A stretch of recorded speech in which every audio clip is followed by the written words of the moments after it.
ఓం నమో వెంకటేశాయ. ప్రస్తుతం తెలుగు చిత్ర పరిశ్రమలో hot topic అంటే నాగ చైతన్య సమంత వివాహానికి సంబంధించినంతవరకు విపరీతమైనటువంటి ప్రచారాలు ఉన్నాయి.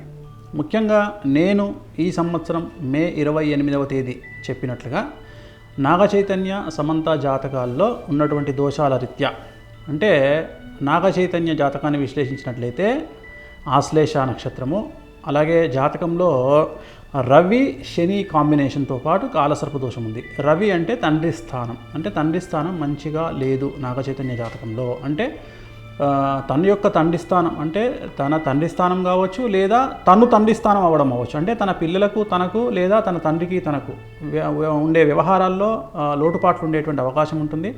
అలాగే వివాహం తదుపరి నాగ చైతన్య జాతకంలో తండ్రి అయ్యేటువంటి అవకాశాలు చాలా తక్కువ.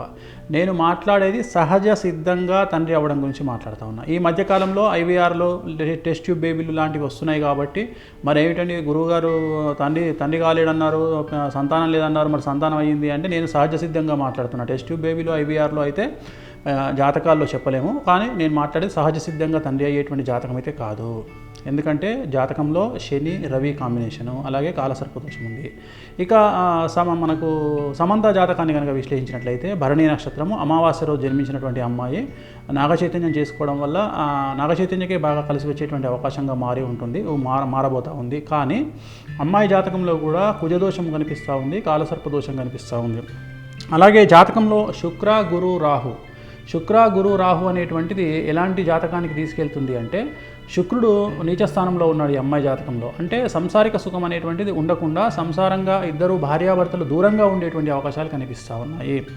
అలాగే గురువు నీచంలో ఉన్నాడు. వివాహం తదుపరి ఈ అమ్మాయికి సినిమాలు తగ్గిపోయే అవకాశం కనిపిస్తూ ఉంది. ఇండస్ట్రీలో ఉన్నటువంటి పేరు పూర్తిగా తగ్గిపోయేటువంటి అవకాశం కనిపిస్తూ ఉంది. అలాగే వీళ్ళిద్దరి కాంబినేషన్ అనేటువంటిది వర్కౌట్ కానటువంటి కాంబినేషన్గా భావించాల్సి ఉంటుంది.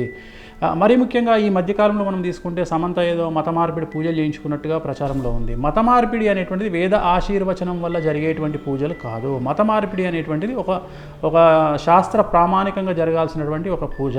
అంతే తప్ప 10 మందో 11 మందో వేద పండితులు కూర్చొని మత మార్పిడి ద్వారా ఆ అమ్మాయిని క్రిస్టియన్ మతం నుండి హిందూ మతంలోకి తీసుకురావడం అనేటువంటిది జరిగే పని కాదు. రెండవది, మత మార్పిడికి నాగ చైతన్యకు సంబంధం లేదు.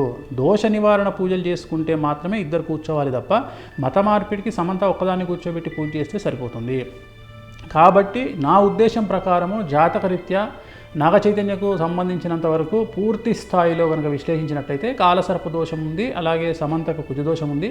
ఈ కారణం చేత వీళ్ళిద్దరు వివాహం తదుపరి గొడవలు రావడము, విడిపోవడము, వీళ్ళ మధ్యన గ్యాప్ రావడము, అలాగే కొన్ని సందర్భాల్లో ఇంకా కుటుంబ సమస్యలు తలెత్తేటువంటి అవకాశాలు ఖచ్చితంగా 100% కనిపిస్తూ ఉన్నాయి.